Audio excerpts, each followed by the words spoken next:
our edge prep that we have perfected in-house that nobody else does. And filtration is a huge part of that. You have to have good filtration and good chilling if you're going to make the parts that we're making. If you can see grind marks, the cutting edge is not clear. It's going to have cracks in it. The tool will fail faster. So, yes, the clean oil is absolutely critical to making a sharp cutting tool.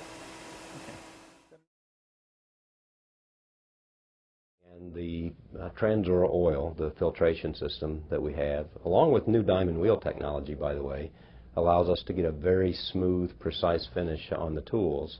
It looks better. Customers want tools that look better, there's no doubt. But it also performs better in the field. So we're very happy with the performance we get on that level as well. It's allowed us for higher speeds and feeds on the machine tool. It's also protected the machine tool so that, well, you spend 5 years paying off that thing, and you want it to last for 20 years, because the way I figure it, the first 5 years is painful, and after that, you're making good money. Right, that's your and gravy. I want to protect it.